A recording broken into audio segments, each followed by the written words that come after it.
So you can see this has got a big rotary blade. It cuts the material really fine. That feels really, really steep down to the stream. These 6 metre rolls are taking a bit of pulling up this bank.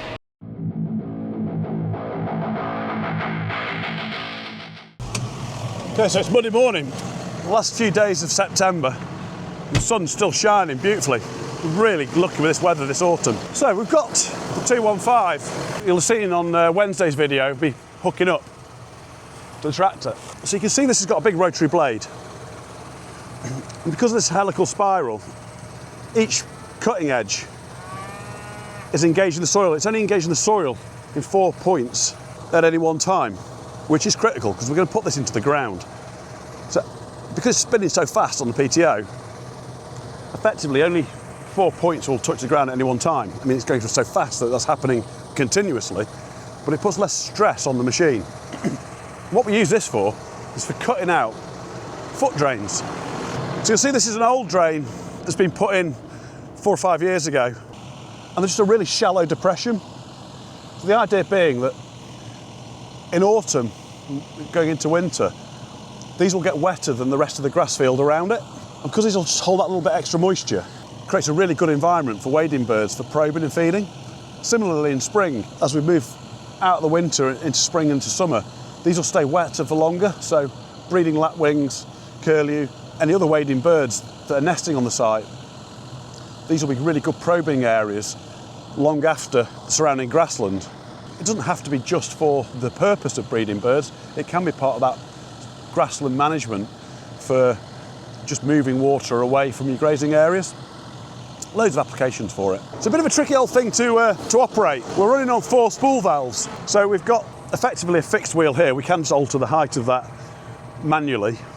That one can be left alone pretty much. We then have the rear wheel, which operates on a hydraulic ram, so we can alter the angle of it.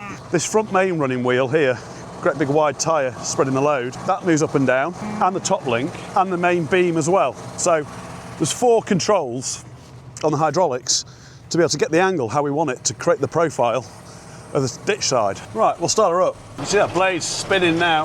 So we're just engaging the machine gently into the ground. We don't want to try and be too greedy and take too much material in one pass. You can see how that throws the material wide and far. It cuts the material really fine, spreads it a nice long way, so all the grasses can go through. We're not left with a great load of material to have to work down.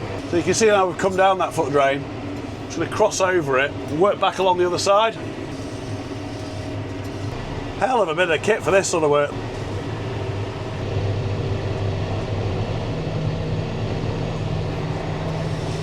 So you see we've got the wind against us now, it's just blowing that material back. Unfortunately not too much of it's landing back into the cutting that we're creating. It's making a beautiful job there now. These straighter sections are much easier to work on. See that lovely shallow angle, so water can just start seeping up, build up within the scrape, and as it recedes, as we go into spring, so that lovely probing shallow bankside for the waders. We're just in the restorations of those existing scrapes, and just putting some new ones in now. The idea of these aren't to be full of water all year round. It's not a habitat of standing water. It's about getting that damp conditions for probing for wading birds. So, of course, certain times of year they will fill up with water, but that will retract and recede quickly, leaving that depression of damper ground for probing, which is excellent habitat. Great conditions now. Following this dry summer, had a little bit of rain over the last few weeks, it's just dampened the soil. Just absolutely optimum conditions. See how fine the material is that it's flicking out. You see the rotors are going at a heck of a pace. And the angle of the machine just deflecting it away from the area that we're doing. If the beam was any squarer on, you'd start throwing material from the back into where you're cutting, but it just throws it beautifully away.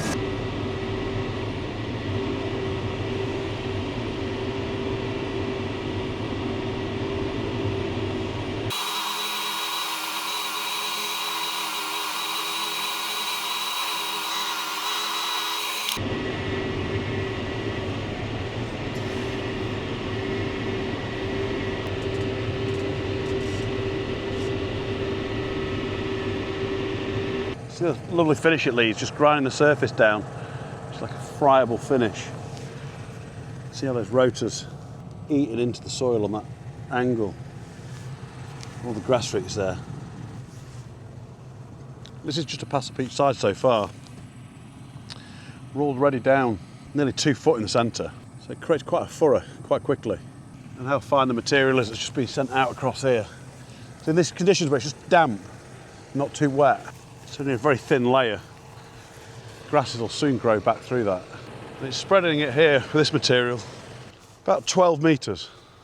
So the adjustment of the machines, basically this tyre setting the depth of the front of that corner, and then most importantly is this back wheel. By altering the position of that wheel and the depth of that, it's just setting the angle that we're working at and the depth that we're cutting in this bottom end. So the two primary functions really is balancing those two wheels, having this beam down in float position and just altering the two wheels front and back just to set the angle so that we're not eating too much material, putting too much stress on the rotor. The moment you start cutting too deep, taking too much, you hear the tractor dropping its revs and working hard. We just shallow off slightly and just find that nice working speed. It takes a bit of balancing around and quite a lot of fiddling with pretty continuously when you're working in undulating conditions, but on a relatively flat site like this, you can generally just get the machine sort of set nice, just keep going at a nice steady pace. The tractor's looking amazingly clean. We used this last year on this site, and the site was so wet in the winter. This was all standing water down here, and we were trying to grind out these scrapes. Had to get done for an environmental scheme and be done by a date, so we had no option other than to push on. And we couldn't get a really good grind. You saw some of the profiling we did yesterday. It's like really nice profiling in those sort of dry but slightly damp conditions. On here, the material was just falling back on us. It was so wet and sloppy. So we're going to go over these ones again today, cut the profile out, and just try and really clean and tidy these up and just get them well profiled, a little bit deeper, so that going into this winter they can start to fill up with water again and create that probing habitat for the wading birds. Completely extreme from last year. It was just wet and sludge and just the tractor was showered. This year it's going to be nothing but dust, I don't think. So they've been so wet last year when we were first grading these out. You can see how rough the finish is, where we just couldn't see what we were doing. We were underwater as we were cutting them, and a lot of slop running back in again. She's carving a lovely channel out there. It never ceases to amaze me how much material it chucks out. We can see how thin that's throwing it. A real fine covering. They're being relatively dry. There's a little bit of dampness to it, but it's relatively dry. It's just perfect conditions to really throw it and distribute it finely. Yeah, in the 15 years or so I've been working on this site, never known it as dry as this.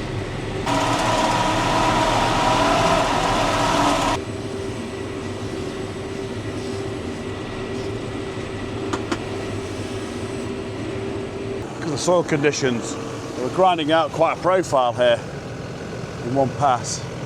See, it's a re-profile, a recut of an existing, but we're still removing quite a lot of material, as you can see here.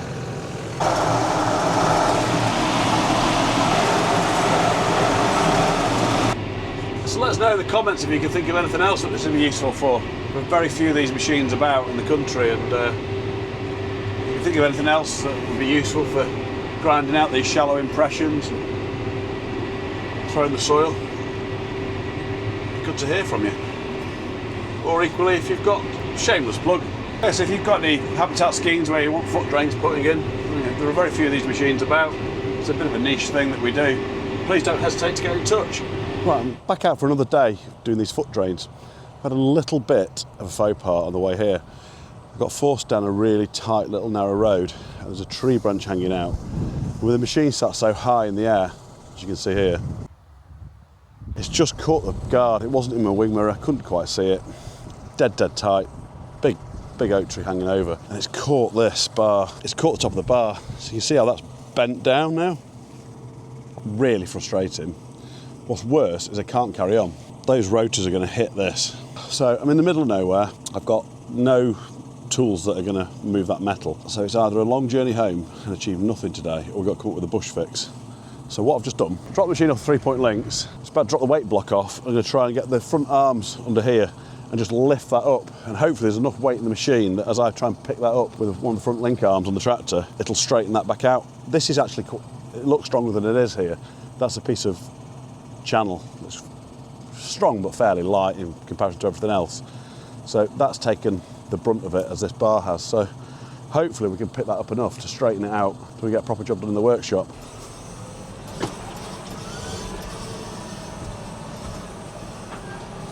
And I really hope this works.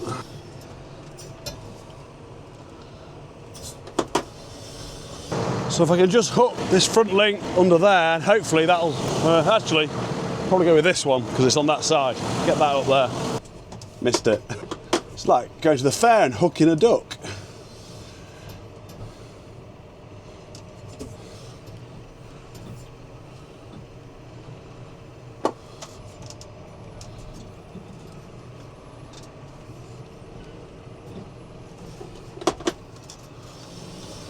Oh well. That was so successful. If I hadn't filmed that and shown you guys, then Paul wouldn't have even known they've done this, and I'd have got away with it scot-free. Anyway, that's not the spirit of the job, is it? So yeah, look at that. I'm pretty chuffed with that. The angle of that there's bang on with the rest of those. That makes me really happy that we've not lost a day. At the moment, this time of year now, we're just frantic, trying to get everything done out on the ground before the weather changes. Right, as always, I'm rushing around and chatting on the camera. Just go around, just check everything's right. Clips in, PTO shaft locked in, chain, all the pipes, lights. Just going around, just taking a moment to double check. I know I've got to put the front links onto the weight block properly.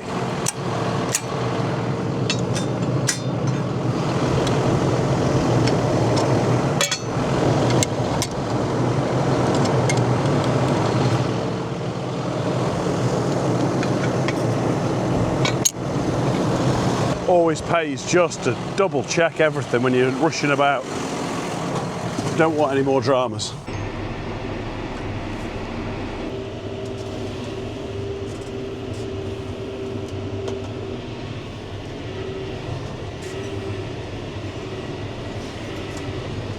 So is this the maddest thing you've seen on a tractor?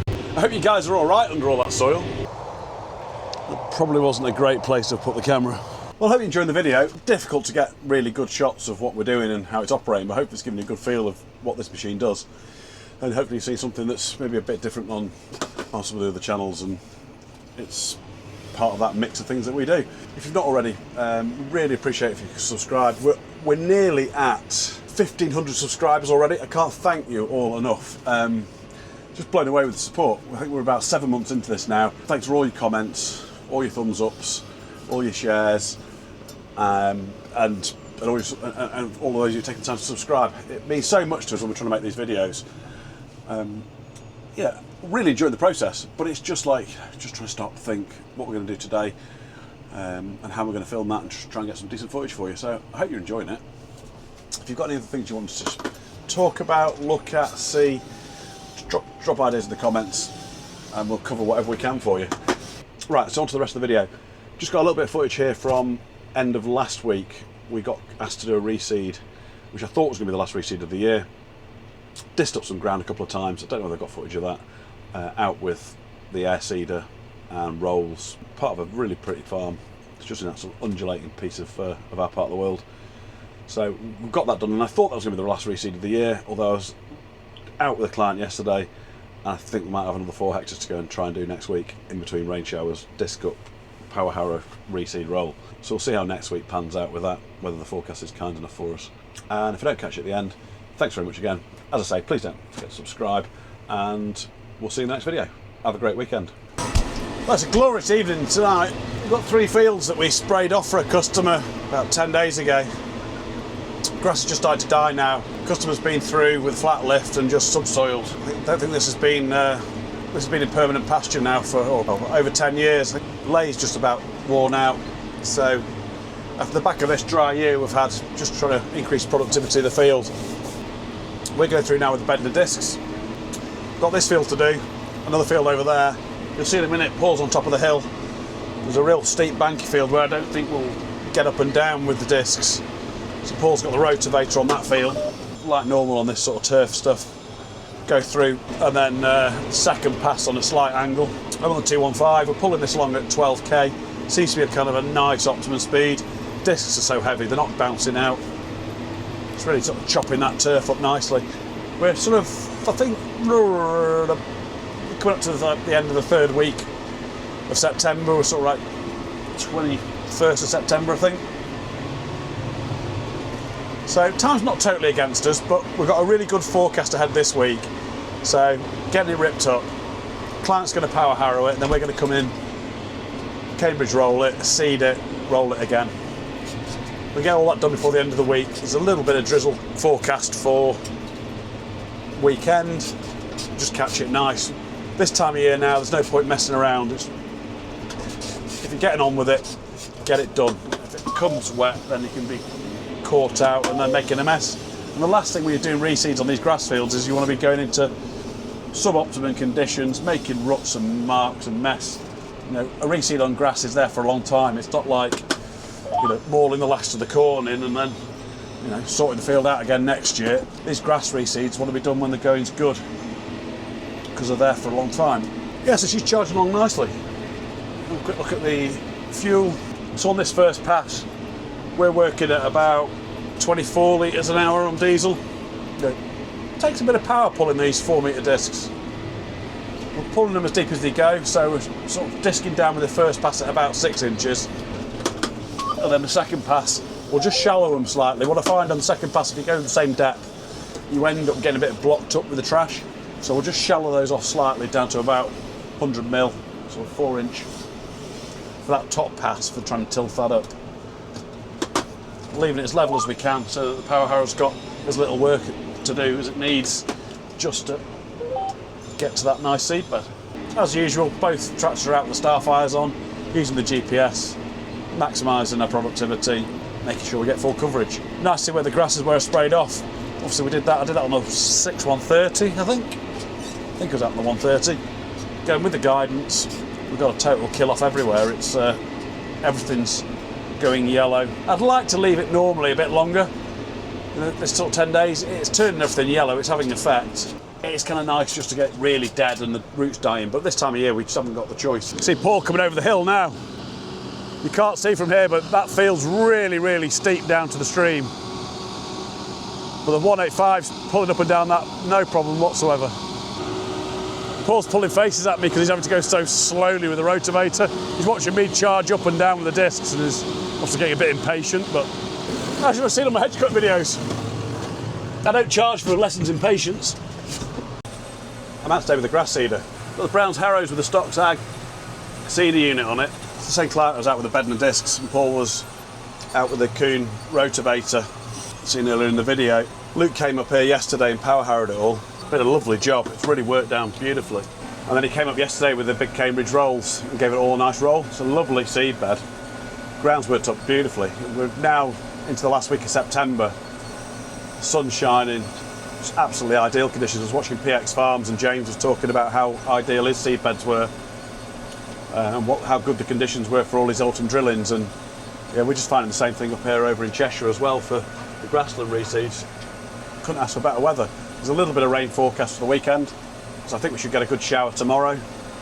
And I think it's staying fairly warm and mild again, so hopefully this grass should get up to a really good start. I think the drought we've had this year has really focused people's minds on trying to maximise the yields out of the grass. You know, we get into if we're in a good grass growing year, you can live with a few old lays, but when grass has been tight on such a drought year like this, I think it just focuses the mind of making sure we can maximise the yield out of the grassland. So it's all good. Just really pleased that we've got the weather conditions. We're going to put this seed on 15 kilos an acre.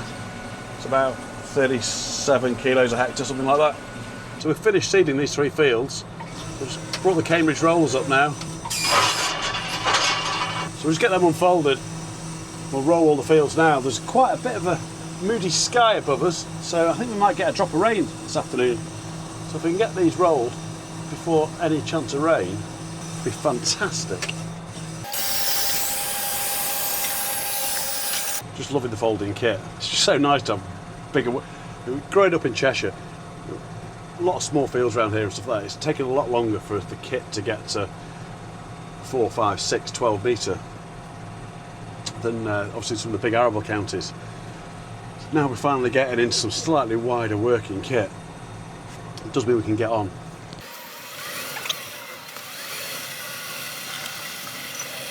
Just set the auto track up. We can see where we've been on this with the little sods that the crows have turned over, but much easier if we call him a screen in here, so see which tracks have already been up and down without having to focus hard and guess it. It's been great with the ground conditions so lovely. Going out the back of this dry summer, we had a little bit of rain a week or so before we disked this field. They come dry again while we worked it down with the power harrow. Always preferring the Cambridge over the flat roller for this sort of operation. I do just think it gives better opportunity if we get heavy rainfall, that we're not getting the soil capped as badly or getting a runoff situation. Just do think the Cambridge rollers are the roller of choice for doing these reseeds. So onto the last field now. There's quite a little hill on this field. It doesn't look that bad from here probably on the camera, but it's pretty steep when we're going down it. Surprised I was pushing the 185 as we come down that hill. Clouds are still building, but no sign of rain yet. So another 10-15 minutes, this will be done. As long as it holds off for another 15 minutes, we'll have beaten the rain, not only on this job, getting this reseed done for a client, but also that wet woodland that you might have seen on last week's video. Just come off the back of that job as well. So this reseed's been going on alongside that happening over in the woods. So all in all, I think we've absolutely maximised what's been a really, really nice dry week. Definitely made the best of the weather. This is what Paul was rotavating earlier in the video. To be fair, this tractor came up and down here with pulling the rotavator, no problem at all. You might just hear the engine in a minute just starting to hold it back on the transmission and the brake. It is a way to push it along. There's a bit of weight in these rollers, so we've got this like funny little L shape round here, so and you only really want to work that bank up and down it, not across it. So you sort of end up just been going around in circles, pretty much setting the auto track guidance for like a perimeter track, and just been going round in ever decreasing circles when I've sprayed it and seeded it. It's not like a mowing field anyway, so if it's a bit bumpy across some directions, it's not really going to create any dramas for anybody because this really is just grazing ground. I say that now, you watch. Steve will be watching the video. He'll end up mowing this next summer. I'll end up baling this bank. You watch. He'll do it just for a laugh. I almost guarantee it. How far will a bale roll from up here down that valley? Tune in next summer to find out. Very, very pretty spot up here though. Every direction you look. I had some comments on one of the other videos that, glad they're not hills from some people up in Yorkshire, but to be fair, this is quite a hilly part. For Cheshire, this is hilly. These 6 metre rolls are taking a bit of pulling up this bank. It's nice having a bit of weight in the tractor, isn't it? I mean, that's part of traction is weight to be able to maintain that grip. So a lighter tractor, if I was doing this on the 6.4 lighter tractor, she'd possibly start getting a bit of wheel slip on this soft surface and start digging holes. That's the one thing we want to avoid, is struggling for traction, starting to spin and dig holes and making a mess of the reseed. Just important when we start turning at the ends of the field, just to slow right down and not screw round in the corners. I'm having to run this in 4-wheel drive, just there is a fair bit of wheel slip. If I run it in 2-wheel drive, I get a bit of back wheel slip as I'm setting up some of these banks with a roller, and that'll make a right mess. So, but with him being in 4-wheel drive, you can see I don't want it to churn up and make a mess on the ends. So just slowing right down, just giving the tractor the time to get round. Well, that's us done. Just fold the rolls up, no getting out of the cab, no mither. These heaver rolls are a great design. Now we can fit through the gateway.